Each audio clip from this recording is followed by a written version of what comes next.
2009 has been a real roller coaster. It's been a time of political highs and lows. There's been some big improvements in Queensland that I think all Queenslanders can feel very proud of.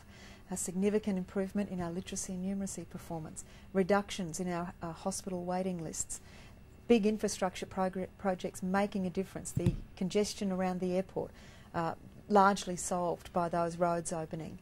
But without a doubt, some very big decisions this year that haven't always been popular, but I think the alternatives were unthinkable. Higher taxes? No. Cutting back on our building projects? Unthinkable, and I won't do it. And unfortunately, it means you're left with other unpalatable options. But all of those are about making Queensland a better, stronger place.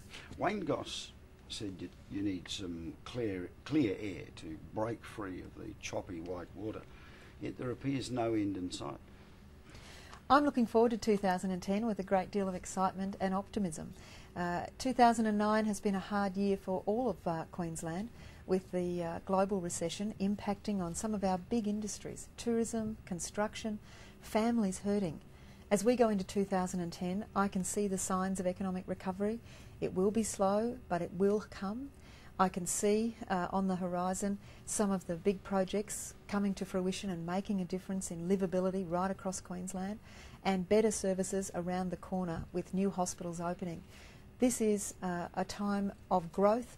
It's a time of great excitement, and I love being in the middle of it. What's it like, though, being a pariah in many people's eyes?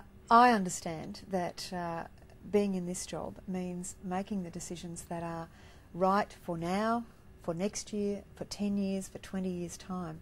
When you look with that sort of horizon, sometimes it's hard while you're in the middle of it. But I know we're going to look back in 3 and 5 years' time and see this as a time when Queensland made the decisions to be part of a modern economy, decisions that other states took a decade ago and are now reaping the benefits from. Is it painful? Yes. Will the pain be worth it? Yes, it will, because we will come out of this a better, stronger Queensland with better services, better schools, better hospitals and better roads. Couldn't you have handled scrapping the fuel subsidy and privatisation better at the outset? Sometimes if you've got to take some medicine, there's no choice but to hold your nose and take it. Unfortunately, this medicine is absolutely necessary to restore our budget strength in the face of the worst global financial crisis and restore our economic growth.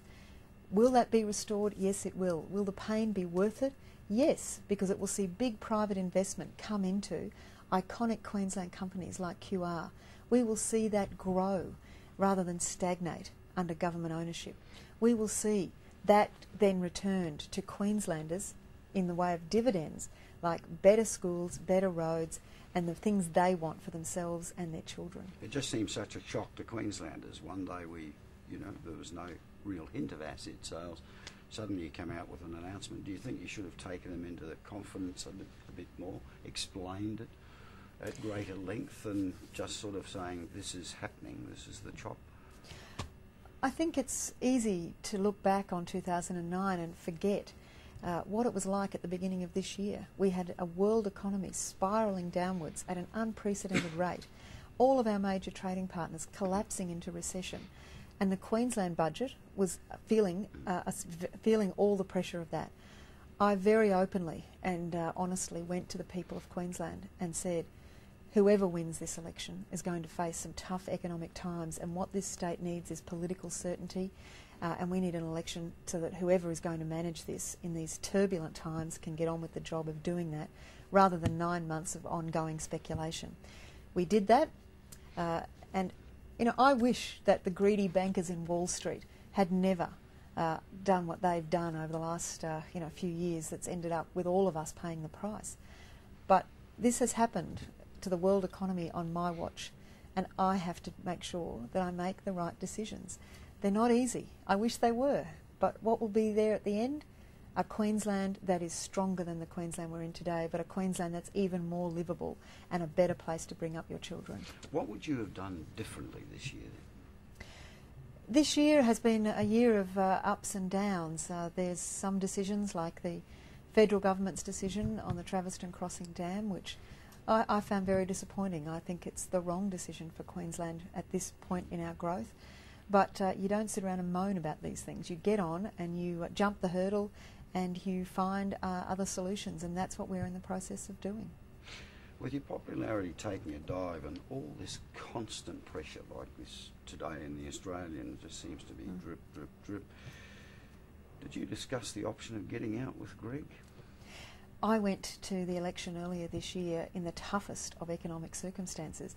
No political leader has gone, I think, to an election in such difficult economic circumstances as we did in March this year, or at least not for decades in this country. So I knew when I put my hand up that this was going to be a turbulent time, and it has been. I would never have put my hand up for it if I wasn't up for it. These are hard decisions, but they're the right decisions, and I'm excited about what this means for Queensland in the long term. But surely there must be moments when you see yet another galaxy pole on a Saturday. You say to Greg, you know, is this all worth it? Should I go?